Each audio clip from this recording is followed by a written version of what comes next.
The Vanishing of Flight 401. In the early hours of December 29, 1972, Eastern Airlines Flight 401, a Lockheed L-1011 TriStar, prepared for its journey from New York's Kennedy Airport to Miami.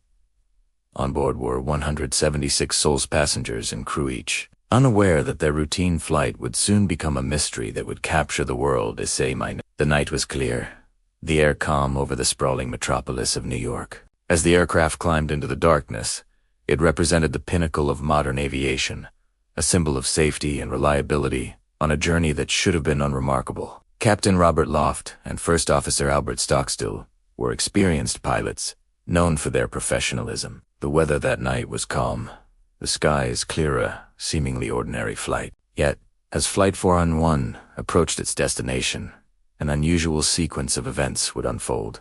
The crew was seasoned, with thousands of flight hours between them. The aircraft itself, barely 4 months old, was a marvel of engineering. Everything pointed to a standard, uneventful arrival in the warmth of Miami. At 11:40 p.m., the crew noticed a warning light indicating that the nose landing gear had not locked into place. A routine alert, usually resolved quickly. But in the process of troubleshooting, attention shifted entirely to the landing gear indicator.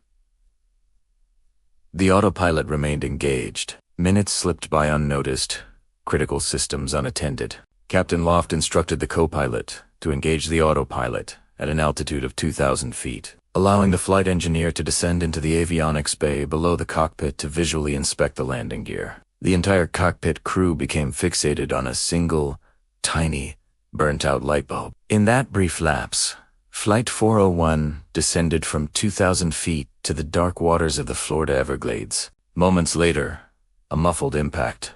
The plane shattered. The autopilot, which had been set to maintain altitude, was inadvertently disengaged by a slight bump to the control column. Without anyone noticing, the advanced TriStar began a slow, almost imperceptible descent. The vast, unlit marshland below offered no visual cues, no lights to warn the distracted crew of their proximity to the ground. The final moments were recorded as a calm, technical discussion, abruptly ended by the sound of impact. Of the 176 aboard, 101 lives were lost. Investigators arrived swiftly, piecing together a puzzle from scattered debris, flight data, and cockpit voice recordings. They reconstructed the final moments, a series of human errors, a mechanical warning, and an autopilot still quietly guiding the aircraft downward. The crash of Flight 401 was not caused by a catastrophic engine failure or a violent storm, but by a subtle, creeping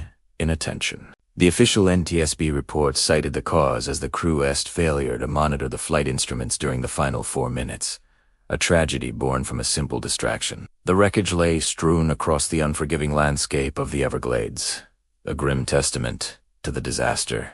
Rescue efforts were hampered by the darkness and the difficult terrain, but miraculously, 75 people survived, pulled from the murky waters by first responders. The investigation would become a landmark case in aviation safety, leading to the development of improved crew resource management (CRM) training. The accident highlighted the critical importance of communication, delegation, and maintaining situational awareness in the cockpit, lessons written in the tragedy of that December night. Yet, the story of Flight 401 did not end in the swamps of Florida. In the months and years that followed, a strange and unsettling legend began to take shape.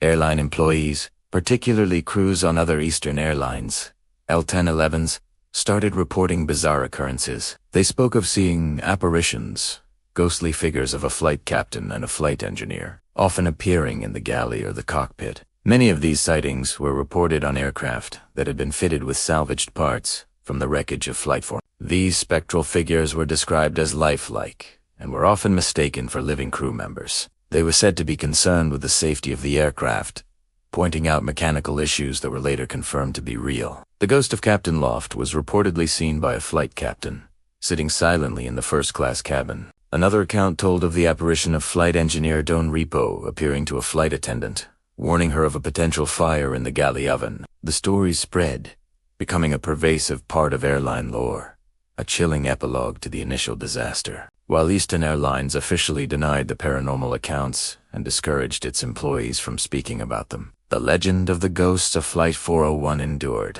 It was immortalized in books and a television movie, capturing the public's fascination with the unexplained. Was it merely a collection of urban legends, born from the collective trauma of a great tragedy? Or was it something more, a lingering presence of those who perished, forever tied to the machines they once operated? To this day, the vanishing of Flight 401 remains not only a crucial lesson in aviation history, but also a haunting mystery that continues to defy easy explanation. The actual sound recording from the Flight 401 from declaring emergency channel.